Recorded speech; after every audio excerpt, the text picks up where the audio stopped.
Hello guys, welcome back to our YouTube channel, and in today's video we are going to be treating chemistry, and the topic of today is the kinetic theory of matter.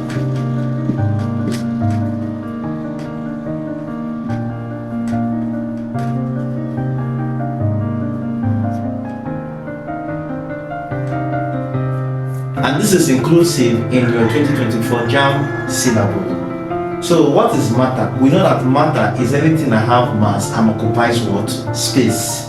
More so, matter is made up of what? Different discrete particles. Okay? Atoms, molecules, and what? Ions. And these particles are moving constantly at random. Thus, they possess what? An energy called kinetic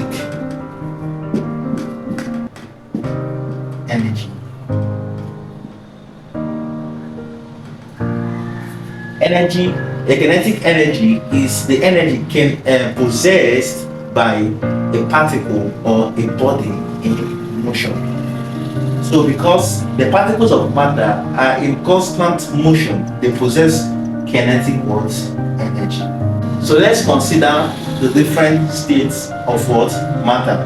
So matter is a substance that can change from one state to the other. That is one important characteristic of what? Matter. So we have the liquid states,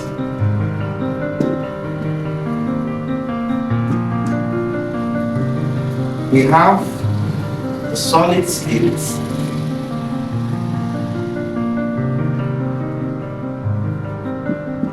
and lastly we have what? The gaseous what? State.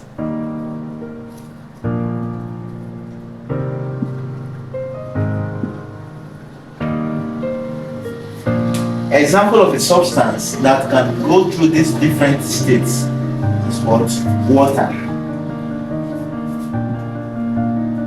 Water can exist in liquid state, in solid state when it solidifies or freezes, and then when you heat water, it boils and turns to what? Vapor, thereby changing to the gaseous state.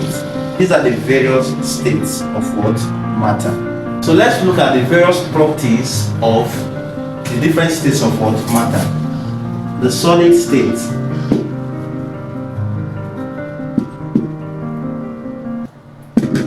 So a solid has a fixed shape and a fixed what? Volume.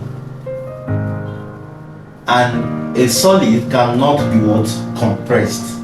This is because the forces of cohesion binding the particles of a solid together are strongly attracted towards each other. So a solid has what? A fixed shape and what? Volume.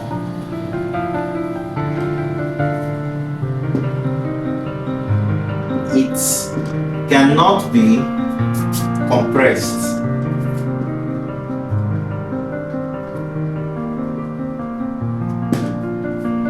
Solid has a fixed shape, what? And volume, and cannot be what? Compressed. And it's made up of forces of what? Made up of strong forces of what? Convention.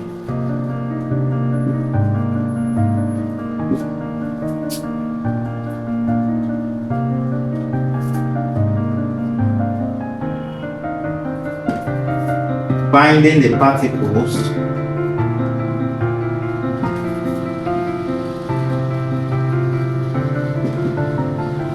together. Right? So that's for what? The solid state. The liquid state.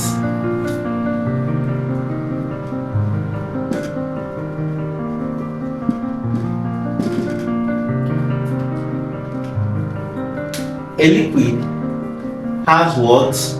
A fixed volume, but does not have what? A fixed shape.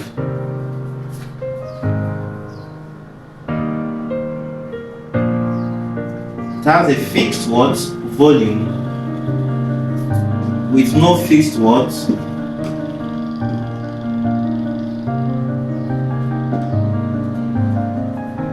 Shape.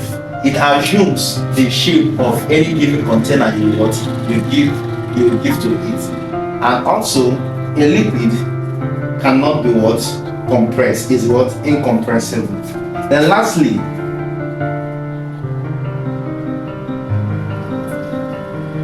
gaseous state. So a gas has no fixed shape, has no fixed volume, and the forces of cohesion are very, very what? Weak. Thus, you can what? Compress a gas. So that is all about the properties of these various states of what? Matter. So let's look into the phenomena associated with the changes of what? Matter into different states.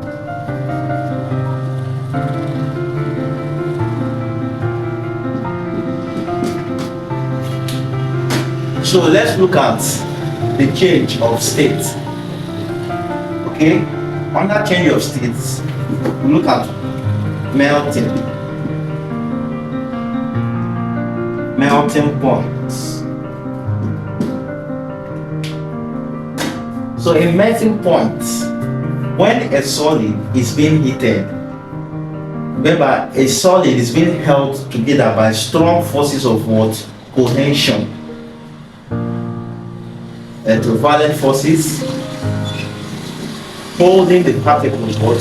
Together. So when this solid is being heated, these particles gains more kinetic what? Energy and starts what? Vibrating. The more they continue gaining more kinetic energy, the forces of vibration overcomes the forces of what? Cohesion, and thus the forces of cohesion becomes what? Weakens, changing the solid to what? To liquid. So the temperature at which the forces of cohesion it's being overcome by the forces of what? Vibration is referred to as the melting point. The temperature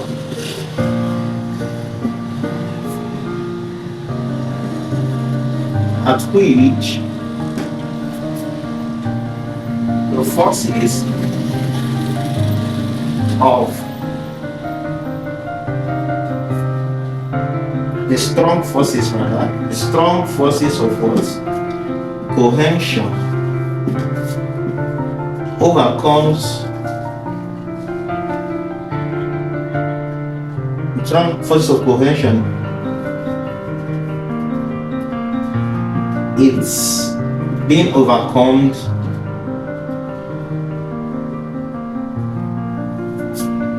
by the forces of what? Vibration is referred to as the melting point.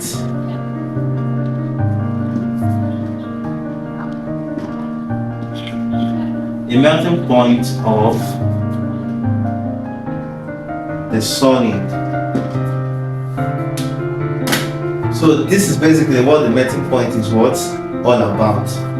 Now let's look at the factors that affect the melting point of what? A solid. The presence of impurity lowers the melting point of a solid.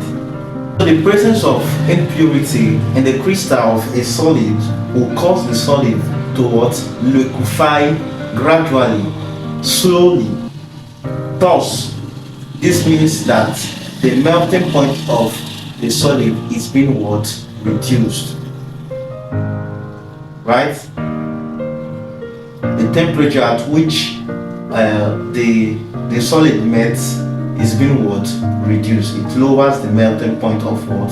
The solid and makes it to liquefy or turn into liquid gradually. Also, the presence of impurity in a liquid might cause in a solid might cause it to change it directly from the solid state to the gaseous state without passing through the liquid state. So these are the various factors that affect the melting point of what? A solid. In evaporation, the particles of a liquid have been attracted by each other in different what? Directions. Okay, the particles of a liquid are being attracted to each other in what? Different direction. And we know that in a sample of a substance, different particles have different kinetic what? Energy.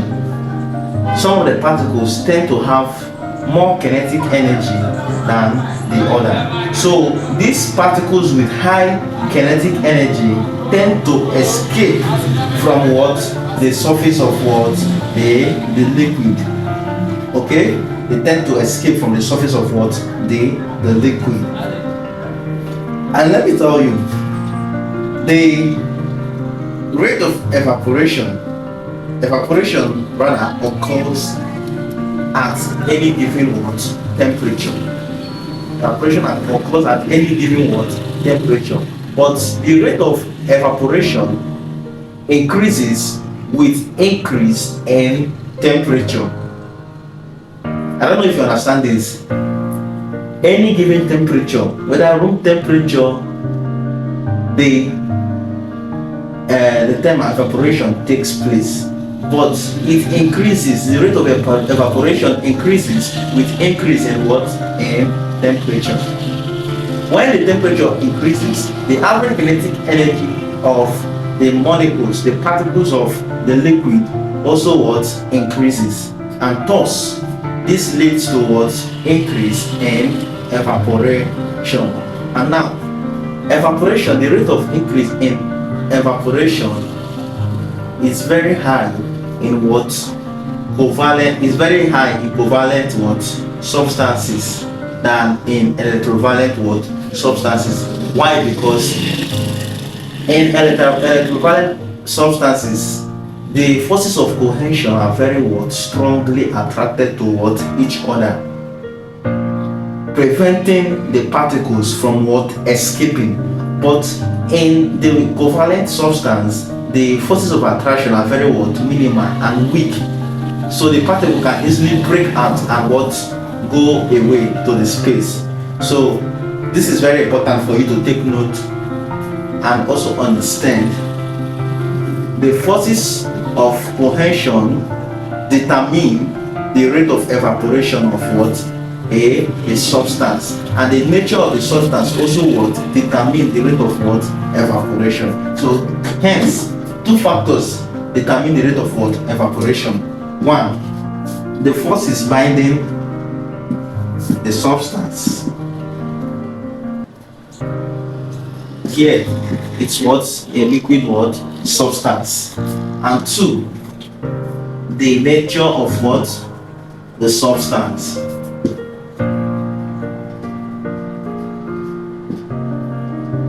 So these are the two factors that affect the evaporation, the rate of evaporation of what? A substance. So let's consider vapor what? Pressure. When a liquid enclosed in a container evaporates, some of the particles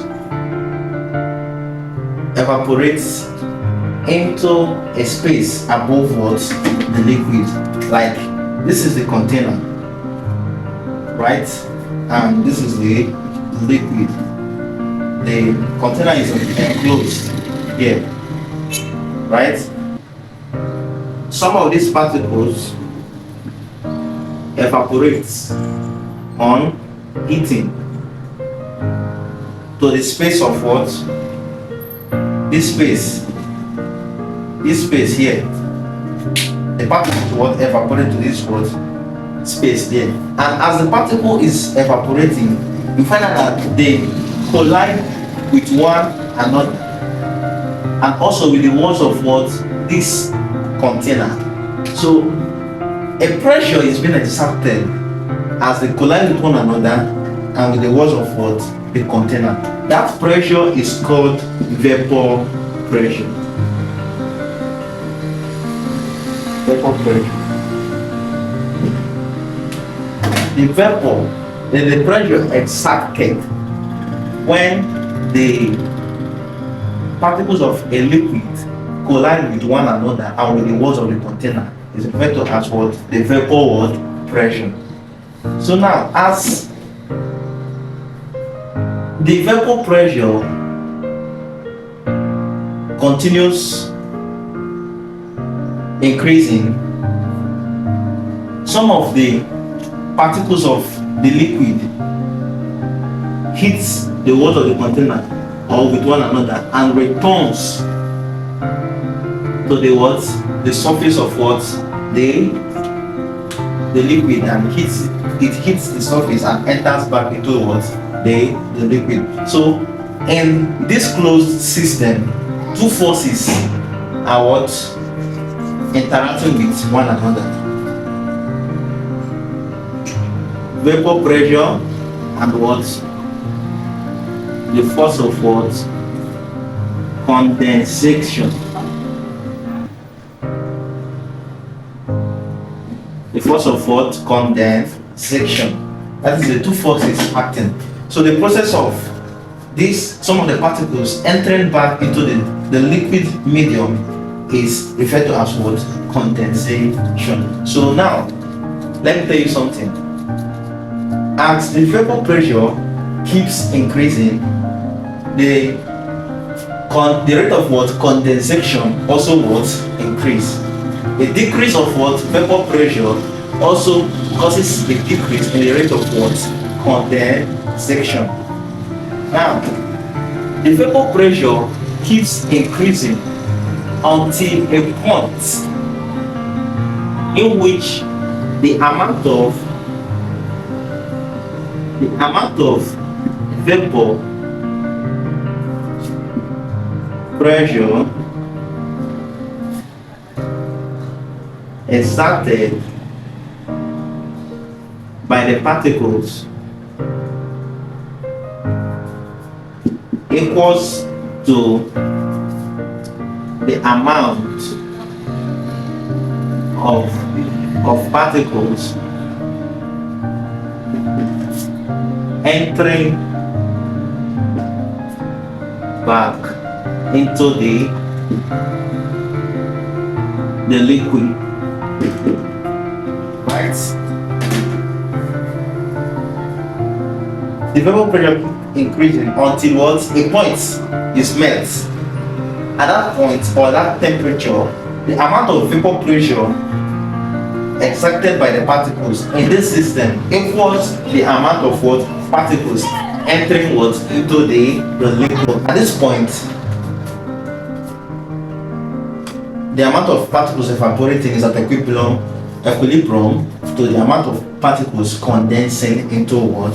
The liquid. Okay, so this is a very important area you need to what? Hold strongly. And also, let's note this point. At equilibrium, the vapor pressure stops what? Rising. There is no rise in what? Vapor pressure. It remains what? Constant. And the condensation rate also remains what? Constant.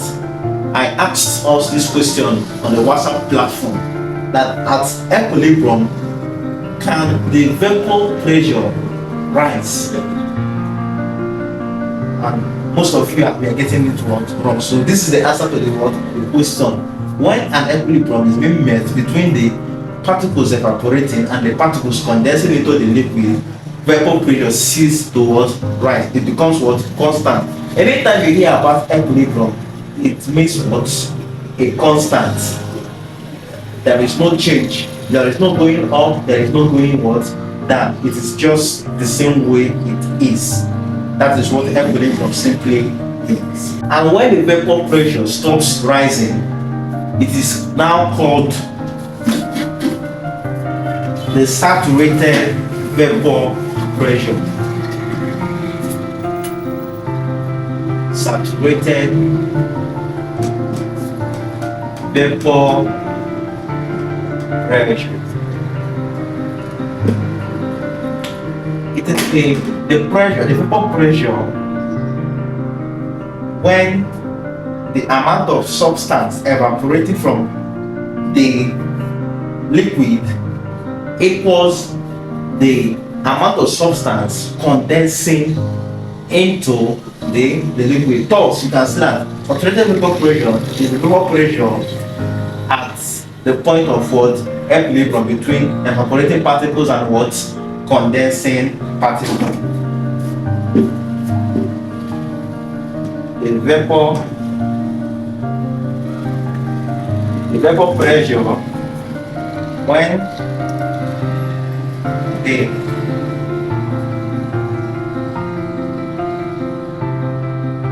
equilibrium is met between evaporating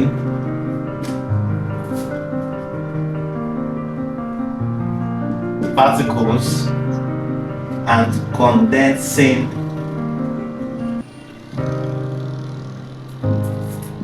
particles. Okay, that's what saturated vapor pressure is what all about. Okay, so the vapor pressure of a substance is determined by the nature of what? The liquid, and also the cohesive force of attraction between what? The particles of what? The liquid. So this is all about what? Vapor pressure. Boiling.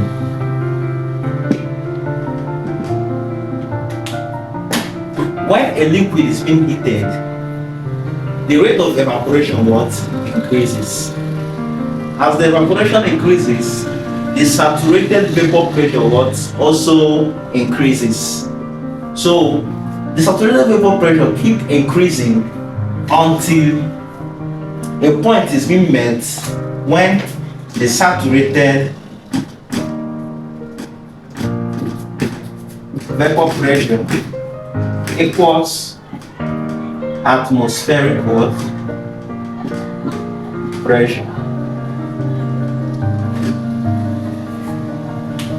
So when this point is being met, bubbles of vapor starts forming on the liquid and pushes up to the surface of what? The liquid. At this point, we now start seeing what? Bubbles of what? Water vapor on the surface of what?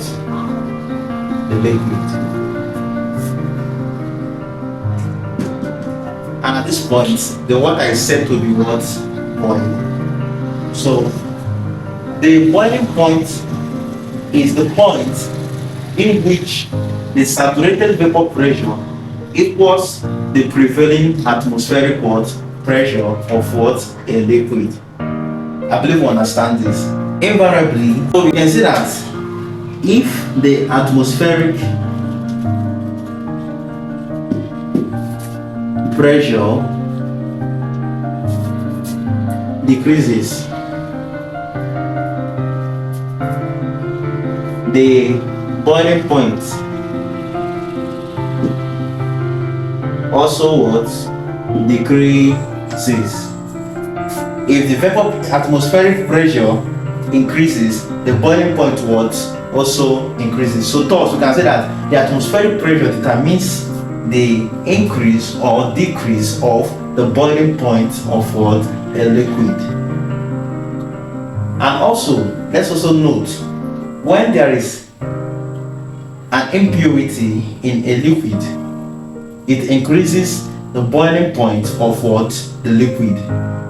So the rate of the boiling point increases in the presence of what? An impurity. So when I asked us that, does the presence of an impurity increase or decrease the boiling point of a substance? People said decrease. That was very wrong. So the answer is what? Increase. When there is an impurity, the boiling point what? Increases. So this is basically all about what? The boiling point of what? A liquid. So let's look into freezing and what? Condensation. Heating leads to what? Boiling and what? Melting. While cooling is the process that leads to what? Freezing and what? Condensation. What is condensation?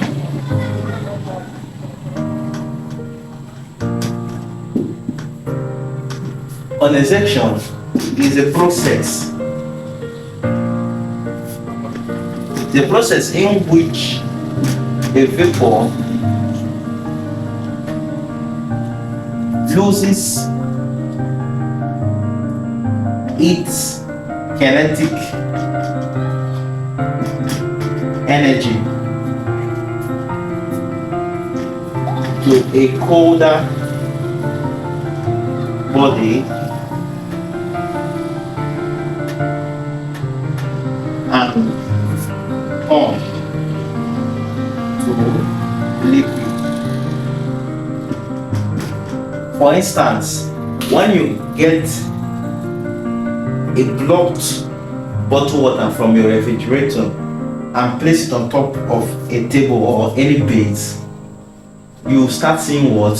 Vapor coming out of the blocked water. At some point,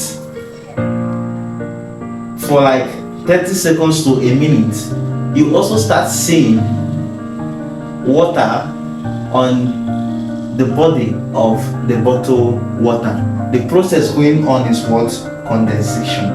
The vapor in the atmosphere starts losing its kinetic what? Energy, and then it is losing that kinetic energy to what? The colder body. When the kinetic energy is being lost, it starts turning what? To water, which you see on the body of what? The bottle. So that's what I will use to explain the process of what? Condensation. The process in which vapor, be it water vapor, any substance vapor, loses its kinetic energy to a colder body and then turns to what? A liquid. So that's what kinetic, that's what the condensation is all about. Okay, also when you take a liquid and you put, maybe let's say a water, and you put it in your refrigerator, it begins to cool. At that point, the liquid is losing part of its heat energy towards the surrounding. So as the liquid continues to cool, the heat energy keeps what? Dropping. It drops to a point whereby the liquid changes what? To solid. So that point at which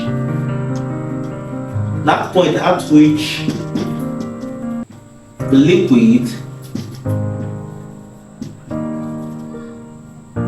changes to solid is referred to as what? The freezing point. The freezing point of the liquid. Put the liquid into the refrigerator, it keeps losing part of its energy towards the surrounding. As the process continues, it meets a point whereby the liquid turns to liquid, and that point is referred to as what? The freezing point. The freezing point of a liquid is also the same as what the melting point of the solid. Take note, the freezing point of a liquid is the same as what the melting point of the solid. Freezing point is equal to melting point. Okay, so let's look into heat, the latent heat of fusion and what? Vaporization. So fusion means what? Melting. Vaporization means the loss of what? Vapor. Okay, so during the melting of a solid,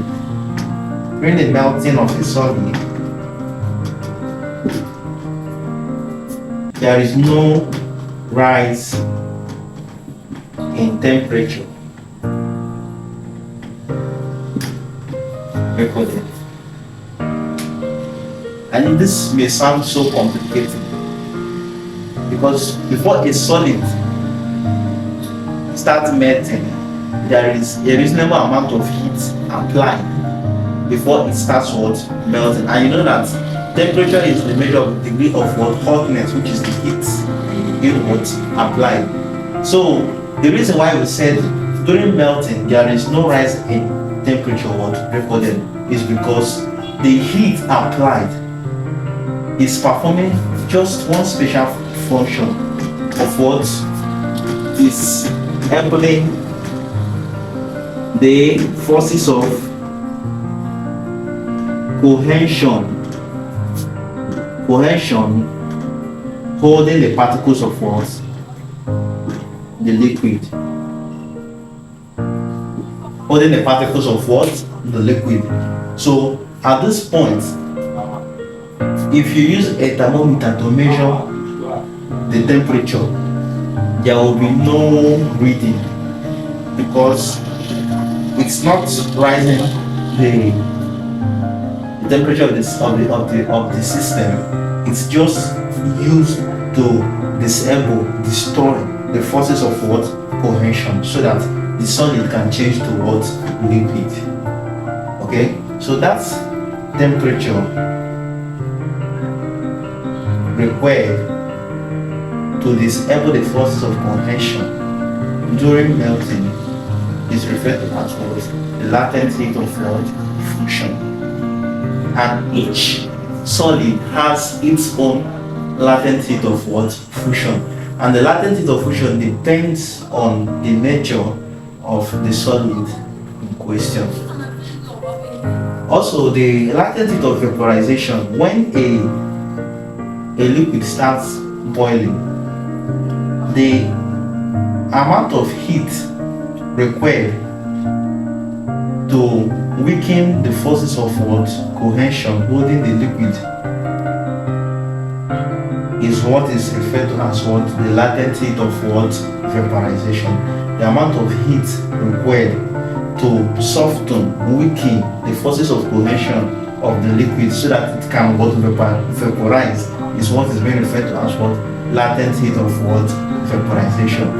This, take note, this heat or this temperature cannot be what? Recorded.